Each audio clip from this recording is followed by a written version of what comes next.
こんにちは、ミッキーです。今回はディープな街の魅力を再発見、吉祥寺カフェ5選としてご紹介します。東京23区と東京郊外をつなぐ立地にあり、その個性的な街並みと居心地の良さから住みたい街の常連に位置づけられます吉祥寺。春は桜、秋は紅葉を見るために井の頭公園を訪れる人も多い街なので、何度か訪れたことがある人も多いのではないでしょうか。そんな吉祥寺ですけれども、カフェや喫茶店が多く、昔ながらのお店から新しさを感じられるお店まで幅広くありまして、特に用がないけれどもゆったりしたい時におすすめの街でもあります。その中、土日祝日でも程よい混雑で楽しめる吉祥寺を楽しむきっかけとして、今回の動画を参考にしてください。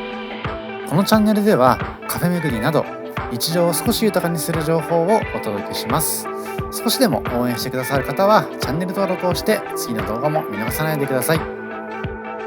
今回ご紹介するお店の Google マップ位置情報は本動画の概要欄から確認することができますので、実際にお店に訪問する際の参考としてご活用ください。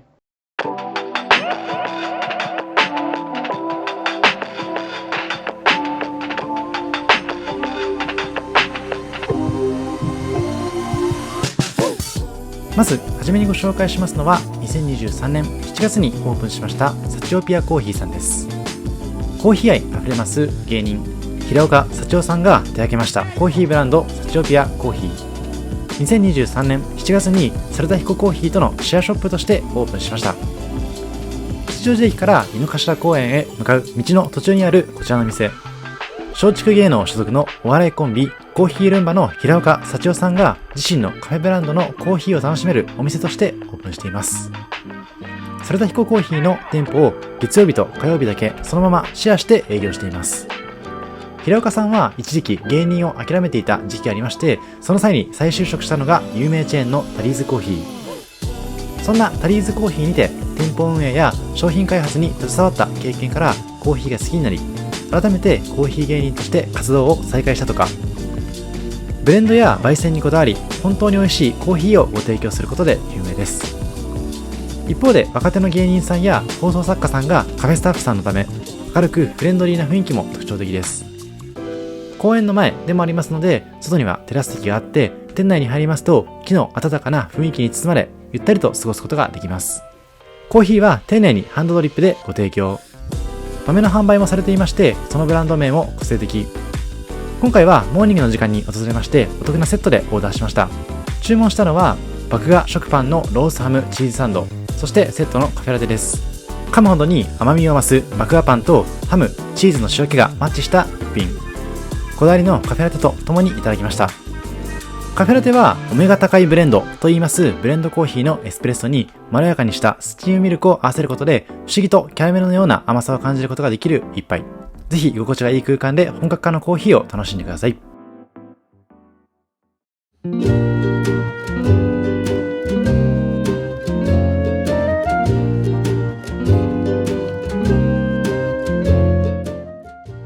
続いてご紹介しますのは、2024年7月にオープンしました韓国っぽさを感じるおしゃれカフェチェックコーヒーさんです。都会の喧騒を離れてホッとできる空間で、エスプレッソで入れたバリエーション豊かなラテのメニューと自慢のチーズケーキやフレンチトーストを楽しむことができます。井の頭公園のほど近く、白のフレームにガラス張りのシンプルでおしゃれな外観が印象的なビルの1階にありますお店です。ご覧のように中に入りますと木目調の温かみのあるインテリアがお出迎え。座席が1階、そして地下1階にもありまして、外から見るよりも広くゆったりとした空間が広がっています。1階は窓からの太陽光が差し込み、地下は静かでゆったりとした空間。こちらで提供されますドリンクは生のフルーツをたっぷり使ったソーダや野菜をたっぷり使って牛乳や蜂蜜で滑らかな食感のスムージーなどバリエーションが豊富。朝食やちょっとしたおやつにもぴったりです。またドリンクと一緒に楽しみたいのは、カウンターのガラスケースになりましたお店で作られた手作りの焼き菓子たち。さつまいもや塩キャラメルのフィナンシェやいちごやブルーベリーのスコーン、どれもとても美味しそうです。また小腹が空いた際にはシンプルながら美味しいと評判のハムチーズ、スモークチキン、BLT などの定番サンドもございます。そして丸い形が可愛らしい、でも味はとっても濃厚なチーズケーキや1日しっかり卵に漬け込んで焼き上げますふわふわトロトロのフレンチトーストもおすすめです。少し話戻りまして、お店の魅力の一番はラテのメニューの豊富さ。特に人気が高いのはお店の名前を取りましたオリジナルのチェックラテ。カフェの上に生クリームを乗せ、カップの縁にシナモンシュガーをまぶしたメニューになっていまして、シナモンとカフェラテの相性が抜群です。さて、今映していますのは地下の様子。地下の真ん中には大きな木が立っていまして、自然の中でくつろいでいるかのような雰囲気も演出しています。まるで井の頭公園の中をイメージしたような空間でありながら、ゆったりと過ごせるのがこちらチェックコーヒーさんの大きな魅力です。奥に進みますと半個室っぽいような空間もありますので、例えばお子さん連れの方々でもゆったりと過ごすことができるのもおすすめかもしれません。地下に関しましてはペットの同伴は不可能なんですけれども、1階席であればペットも同伴できるとのことなので、井の頭公園で散歩をした後にこちらにちょっと一息つくのもいいかもしれません。また営業時間も朝の9時から夜の8時までやっていますし、基本的に定休日はないようだったので、いつでも使えるというところもこちらのお店の大きな魅力なのかもしれません。また10月からは平日のモーニング限定でミニクロワッサン無料イベントも行っているとのこと。400円以上のドリンク M サイズで1つ、L サイズのドリンクで2つのクロワッサンがついてきますので、ぜひこの機会にお試しください。さて、こちらはこの日いただきましたバナナフレンチトーストとカフェラテ。フレンチトーストはバナナが丸ごと1つ乗っている贅沢なメニュー。さらにバニラエースが乗っていまして最高の組み合わせになっています。またこちらで提供いただきますドリンクに関しましては M サイズでもご覧のようなボリューム感、満足感たっぷりいただくことができます。またこちらのフレンチトーストはフルサイズになっているんですけども、ハーフサイズでも頼むことができそうなので、少し小腹が空いたという時にはハーフサイズで注文してお腹を満たすのもいいかもしれません。また今回はバナナでいただきましたけれども、いちごのフレンチトーストもございます。インスタグラム等で公開されているんですけども、そちらもいちごを贅沢にたっぷり使ったようなメニューになっていまして、生のいちごに加えて手作りのいちごソースもかかっていますので、気になる方はそちらも注文してみてください。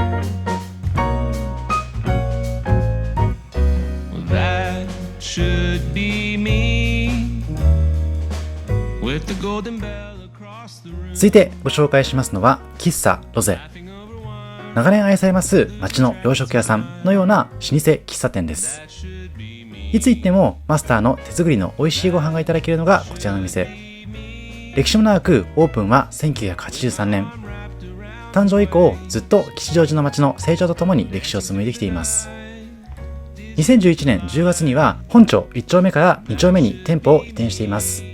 ただそんな移転からもすでに13年が経っています。お客さんは周辺で働いている人が多いとのこと。遅い時間でもランチが食べられるように時間関係なく同じメニューを提供しているような工夫からもそういった愛される背景があるのかもしれません。マスターはとても穏やかで奥様もお話し上手。お二人が作ります雰囲気に惹かれて多くのお客さんが足しげく通うようになっているようです。店名のロゼは奥様のアイデアとのこと。前のお店の外観がレンガ造りになっていまして、椅子やテーブルの深い赤のようなピンクのような色がロゼワインを思わせるとマスターに提案したことから始まっているようです。そんなロゼさんの魅力は定食。ナポリタン、オムライス、ピラフやハンバーグと定番メニューは一通り揃っています。その中、この日いただきましたのはハンバーグ定食。マスターがデパートの食堂で働いていた頃に一緒だったホテル出身のシェフから教えてもらった自慢の一品。自分流にアレンジも加えたとのことで、ここでしか味わえないような味が再現されています。ハンバーグは胡椒やナツメグがしっかり効いていまして、中はうっすら赤みがあってふんわり。表面は鉄板でカリッと香ばしく焼けています。熱々の鉄板に乗っけられました大きなハンバーグ。デミグラスソースもとても美味しいんですけれども、別のメニューとしてチーズが乗ったものもありまして、いずれもライス、味噌汁、お漬物がついてきます。加えていただきましたのはクリームソーダ。カラフルでアイスの色とのコントラストも美しい、目でも舌でも楽しめるような飲み物です。この赤色自体もロゼらしさを象徴するような色合いになっていました。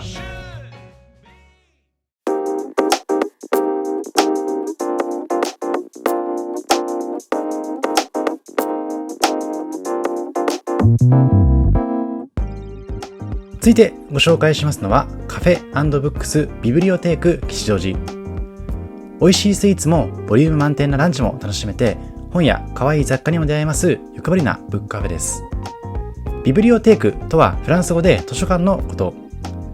図図書館で本棚の背表紙をドキドキしながら見て歩くように、店のあちこちにある手作り雑貨を見て回ると、いつも新しい出会いや発見が楽しめる、そんなカフェです。場所は吉祥寺駅に直結しているアトレ吉祥寺の中。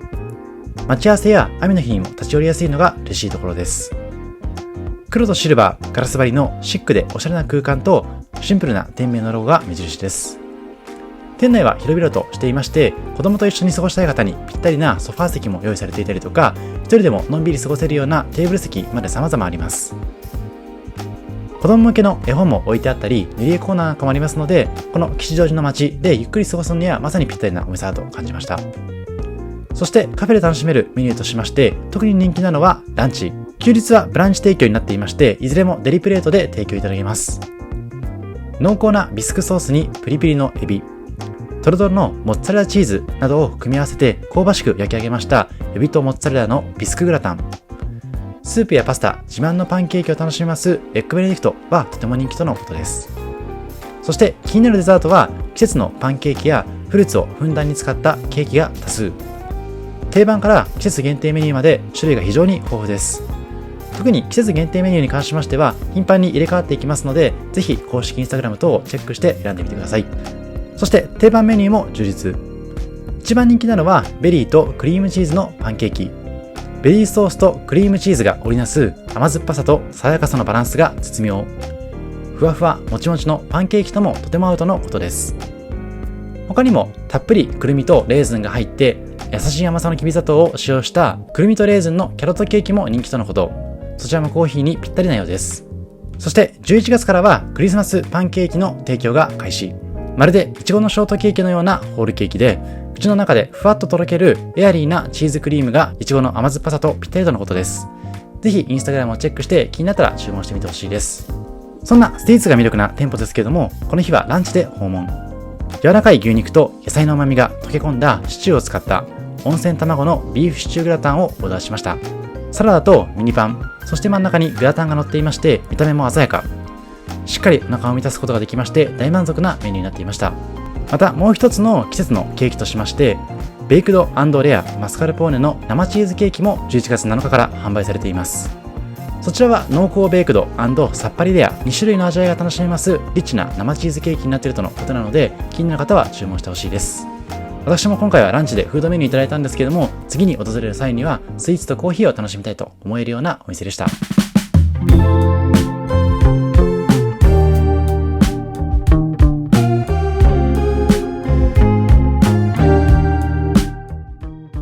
そして最後にご紹介しますのは2023年9月に誕生しましたマラサダ専門店ザ・マラサダ東京吉祥寺店です。日本で一番美味しいマラサダを届けたいと毎日お店で生地や中のクリームまで全て一つ一つ手作りしているお店です。安心して食べてほしいとの思いで新鮮な食材にもこだわっています。ハワイで大人気のおやつマラサダ。シンプルなのにどんなに食べても飽きない美味しさに魅了された店主さんがこのお店をオープンしています。手作りだからこその素朴な味わいをそのままに研究を重ね、ここでしか味わえないようなオリジナルのマラサダを完成させたとのこと。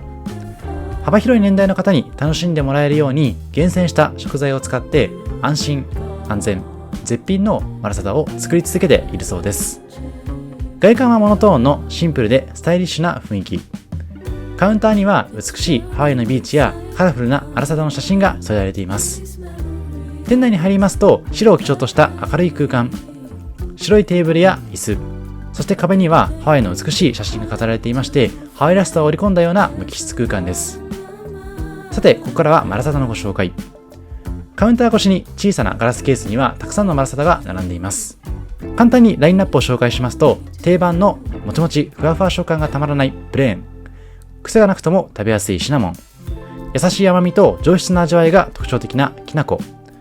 中にたっぷり手作りクリームが入った大人気のカスタードや濃厚生クリーム、甘さと辛さのコントラストが病みつきになると噂の特製カレーがございます。そんな数々のメニューがあるんですけども、この日は特に特徴的なメニューをいただいています。まずは平日限定のマロンマロン、もう一つはチョコレートです。いずれのメニューも限定になっていましたので、タイミング次第では購入することができないかもしれないんですけども、もし運が良ければ注文してみてほしいです。マロンマロンは中にたっぷりのマロンクリーム、その上にマロングラッセが乗っていて、仕上げに金粉が振りかけてあります。まさにマラサダを追求したお店らしさを感じることができました。以上、今回はディープな街の魅力を再発見、吉祥寺カフェ5選としてご紹介しました。気づけば吉祥寺のカフェ特集も7回目。これまでにたくさんのお店をご紹介してきましたけれども、いずれもまた個性が違って面白いなと感じています。今回、喫茶ロゼさん初めて訪れたんですけれども、まだまだ知らなかったような老舗の喫茶店もあるとのことで、今後もどんどん吉祥寺のお店を開拓したいと思えるような出会いがありました。一方で、チェックコーヒーさんやマラサダ東京さんのように、新しい雰囲気を持ち込んでくれるようなお店も続々と吉祥寺にオープンしてますので、それらの情報もチェックしつつ、新しいお店も開拓していきます。吉祥寺は特に喫茶店とカフェが有名なので、そちらを中心にご紹介してるんですけども、今後ニーズがあればグルメの方もご紹介していこうと思いますので、もし皆さんの方でここはぜひご紹介してほしいといった飲食店などありましたらコメント欄で教えてください。以上、ミッキーでした。ありがとうございました。